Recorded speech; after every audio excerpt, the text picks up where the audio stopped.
मुत्तहिदा अरब अमारात ने $1 अरब माली इमदाद की तस्दीक कर दी थी। समाजी राब्ते दे प्लेटफॉर्म ट्विटर से जारी बयान करते हुए विफाकी वज़ीर खजाना इसहाक डार ने किया है कि स्टेट बैंक ऑफ पाकिस्तान मुत्तहिदा अरब अमारात के हुकाम नाल राब्ते $1 अरब जमा कराने लई दस्तावेज़ नूं हतमी शक्ल दी जा रही है।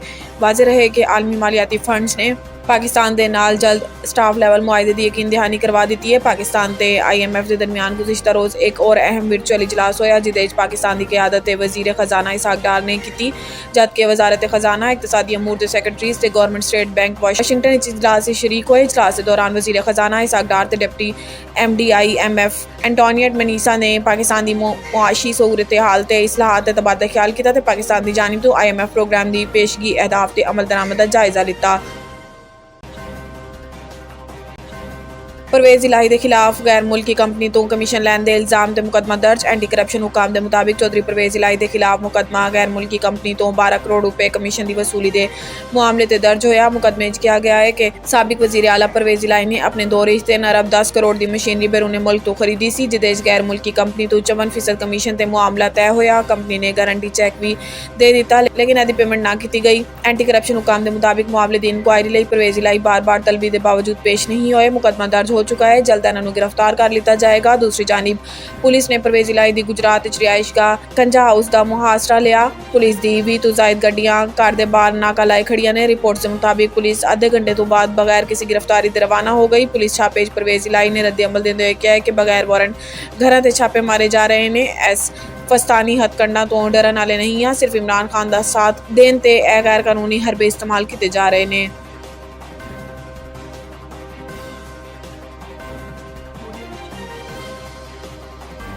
भक्कर अल यमीन गंडापुर 3 रोज़ा जिस्मानी रिमांड से पुलिस के हवाले। भक्कर की मुकामी अदालत ने रहनुमा तहरीक इंसाफ अल यमीन गंडापुर नूं 3 रोज़ा जिस्मानी रिमांड से पुलिस के हवाले कर दिता। अल यमीन गंडापुर भक्कर विच दर्ज 3 मुकदमात लई अदालत पेश होए। गैर कानूनी असला के केस विच अदालत ने अल यमीन गंडापुर नूं डिस्चार्ज कर दिता, जबकि थाना सराय मुहाजरी दर्ज मुकदमा मजिस्ट्रेट की अदालत ने अल यमीन गंडापुर नूं 3 रोज़ा रिमांड से पुलिस के हवाले कर दिता। दूसरी जानिब अल यमीन गंडापुर नूं तीसरे मुकदमे इंसदाद दहशतगर्दी अदालत सरगोदा कल पेश किया जाएगा। अल यमीन गंडापुर के वकील रफीक अहमद नियाजी ने मीडिया नाल गुफ्तगू करते हुए कहा है कि अल यमीन गंडापुर नूं नाजायज़ असला केस जबरदस्ती नामजद किया गया। इन्होंने दस्सिया है कि अदालत ने अल यमीन असला केस तो डिस्चार्ज कर दिता है। इस तो कबल अज अल यमीन गंडापुर नूं इस्लामाबाद थाना सदर भक्कर मुंतकिल किया गया सी। अल यमीन गंडापुर के खिलाफ भक्कर के थाना दहशतगर्दी से इकदाम कतल के दफात के तहत 3 मुकदमात दर्ज ने।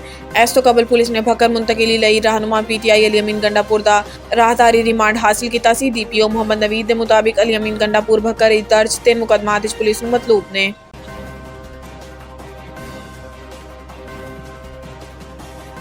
निगरान वज़ीर आला पंजाब 23 अप्रैल को कोई चेक साइन नहीं कर सकेंगे। पाकिस्तान तहरीक इंसाफ के रहनुमा फवाद चौधरी ने कहा है कि पंजाब के निगरान वज़ीर आला 22 अप्रैल 90 दिन पूरे हो जाएंगे। 23 अप्रैल वो किसी चेक से साइन नहीं कर सकते, ना एग्जैक्टिव ऑर्डर पास कर सकते हैं। मीडिया नाल गुफ्तगू करते हुए पाकिस्तान तहरीक इंसाफ के रहनुमा फवाद चौधरी ने कहा है कि रेफरेंस ड्राफ्ट कर रहे हैं जो इलैक्शन कमीशन को भेज देंगे। इलैक्शन कमीशन को कहेंगे कि निगरान हुकूमत लई सुप्रीम कोर्ट तो तहसील लैन या नया वज़ीर आला ते काबीना बनान। फवाद चौधरी ने कहा है कि इमरान खान की मकबूलियत का अरूज पार्लीमेंट तो अस्तीफे ते असम्बलियां तोड़न ते है। इलैक्शन 90 दिन अगे नहीं जा सकते। इन्होंने मजीद किया है कि बेनज़ीर भुट्टो की शहादत इतफाक़ राय तो इलैक्शन मुलतवी होया, मामला अदालत नहीं गया। इमरान खान के इसलिए गिरफ्तारी देन इन्होंने तो कोई केस ही नहीं।